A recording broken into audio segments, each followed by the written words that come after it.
pessoal, tudo bem com vocês? Estamos de volta para mais uma aula remota. Como vocês sabem, eu sou o professor Murilo e na aula de hoje nós vamos dar início ao capítulo 10, que tem como tema magnetismo e eletromagnetismo, tá? Nós vamos dividir esse capítulo em duas partes. Peço que vocês, pessoal, quando vocês assistirem essa videoaula, vocês façam uma leitura dos textos, tá? Referentes ao conteúdo estudado hoje, tá bom? Então, sem mais delongas, então, bora lá, pessoal. Magnetismo e ímãs, tá? Então, pessoal, ó, segundo registros históricos, os gregos eles foram os primeiros a relatar a ação de algumas rochas encontradas em uma região da Ásia Menor, denominada magnésia. Preste atenção, tá? Ó. Daí o nome da rocha com essa propriedade, a magnetita, tá? E do fenômeno magnetismo. Então, ó, os gregos, tá? Eles foram os primeiros a relatar que encontraram rochas numa região da Ásia Menor, tá? Que é denominada magnésia, o nome dessa rocha, tá? Então, quais as características dessa rocha? Ela tem propriedade de, aliás, o nome da rocha com essa propriedade é a magnetita, tá? E tem qual fenômeno? O fenômeno do magnetismo. Então, os ímãs naturais, pessoal, eles, como a magnetita, eles apresentam a propriedade de atrair objetos metálicos. Então, os ímãs, o magnetismo, ele tem como característica atrair objetos metálicos, como ferro, níquel e cobalto, dentre outros metais, tá? Esses metais, eles são denominados ferromagnéticos, tá? Outros metais, por exemplo, como o cobre, alumínio e o chumbo, não são atraídos por ímãs. Então, observe uma coisa, pessoal. Existem metais que são atraídos por ímãs, né? Que possuem essas características ferromagnéticas, tá? E outros que não. Então, vocês observem com cuidado. Ah, professor, como eu posso descobrir? Você pode pegar apenas um ímã, tá? E ir testando, fazendo teste. Ah, coloca aqui perto, esse material não atrai, esse aqui atrai, certo? Então a bússola, pessoal, ela é uma invenção atribuída aos chineses. Então essa bússolazinha aqui, quem construiu, quem criou ela foram os chineses.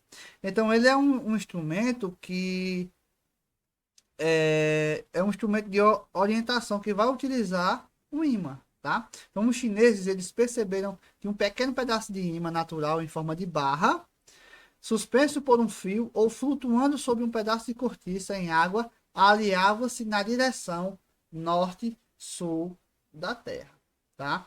Então, convencionou-se chamar de Polo Norte a extremidade do ímã, que funciona, né, como uma bússola. Observe que tem o norte, sul, leste e oeste, tá?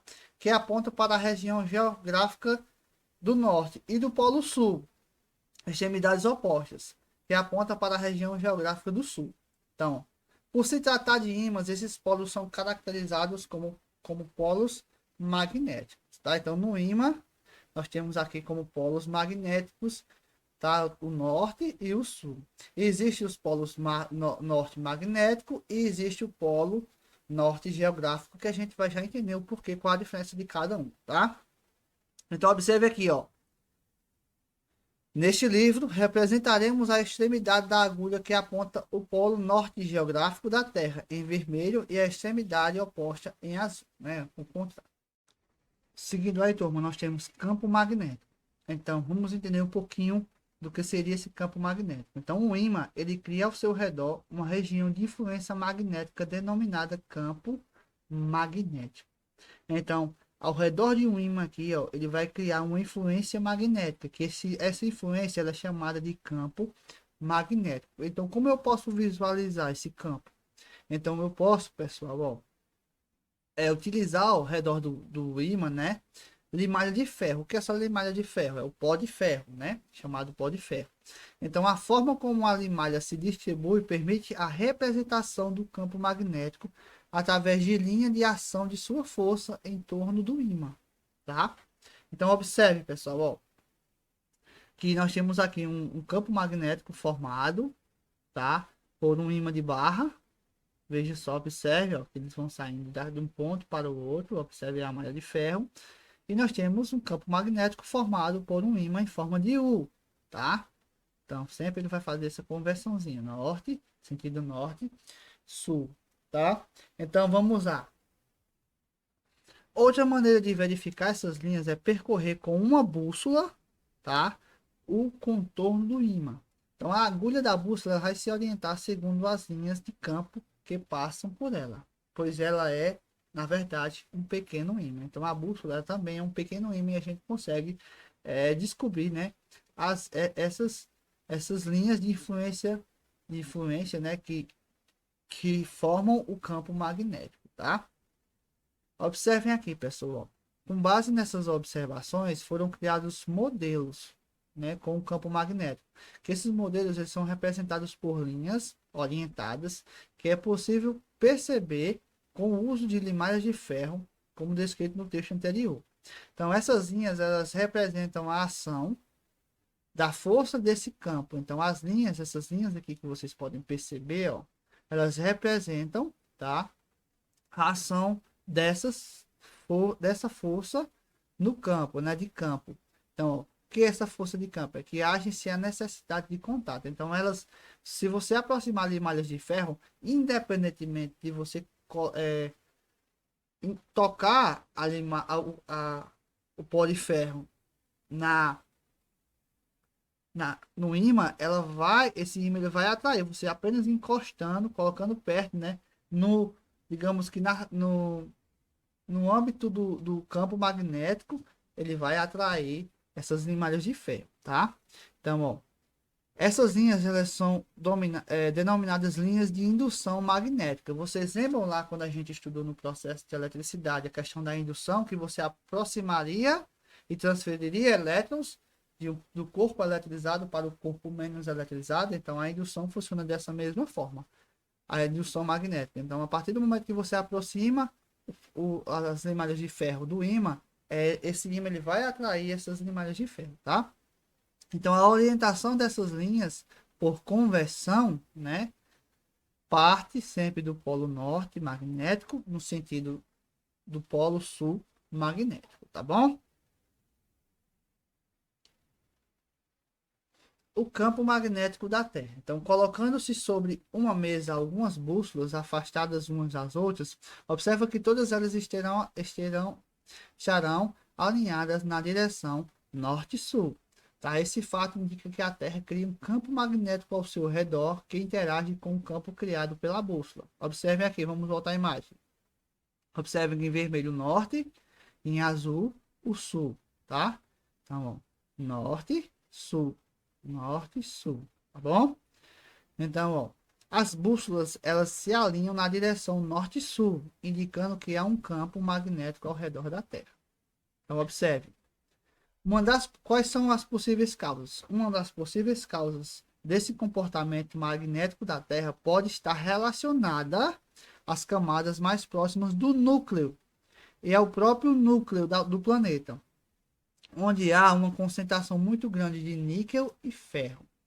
Então, a parte mais externa do núcleo, devido à alta temperatura, está em grande parte no estado líquido. Essa massa metálica encontra-se eletrizada, tá? O processo de eletrização. E por causa do movimento de rotação da Terra, cria uma corrente elétrica que dá origem às propriedades magnéticas do planeta. Tá? Então, o metal no interior, no núcleo do nosso planeta está eletrizado e o movimento de rotação faz com que dê origem às propriedades magnéticas do planeta. Observe, pessoal, que é muito interessante de vocês entenderem. Como o polo norte de uma bússola aponta para a região norte geográfica e o polo sul da bússola aponta para a região sul geográfica, pode-se dizer que a Terra se comporta como um enorme ímã. Então a Terra, pessoal, ela é um enorme ímã. Só que eu quero que vocês entendam uma coisa e vocês observem a imagem. Por convenção, né? A convenção. Como o polo norte magnético da bússola. Isso aqui é o polo norte magnético da bússola. Ele aponta para a região norte, ó, polo norte, polo sul. Eu quero que vocês entendam isso. Ó. Existe o polo norte magnético, o que tem características magnéticas, e tem o polo norte geográfico, aquele lá, norte, sul, leste e oeste, tá? Então eu quero que vocês entendam uma coisa, ó. Próximo ao polo norte geográfico, estará localizado o polo sul magnético da Terra. Então, no polo norte geográfico, vai estar o polo sul magnético, tá? Então, polo norte geográfico, polo sul magnético, é o contrário. E polo norte magnético estará localizado no polo sul geográfico. Então, por que que isso acontece, pessoal? Observem aqui, ó. Pois os polos magnéticos opostos se atraem e os polos magnéticos de mesmo nome se repelem, tá? Então, consequentemente, próximo ao polo sul geográfico estará localizado o polo norte magnético da Terra, que interage com o polo sul magnético da agulha da bússola. Tá? Então, o que é que isso acontece? O que é que isso aqui quer dizer, pessoal? Ó, que a bússola tem um lado norte e o lado sul, tá? Então, o lado norte ele vai ser atraído, o lado norte magnético da bússola, ele vai ser atraído pelo polo sul magnético. Opostos se atraem, tá? Só que esse polo sul magnético, ele está localizado no polo norte geográfico. Ó, professor, isso é complicado. Não, não é. Mas, ó, o polo norte geográfico é aquele que você vai indicar. Polo norte, polo sul, aliás, norte, sul, leste e oeste. Vocês não sabem que existe o polo norte e o polo sul? Pronto.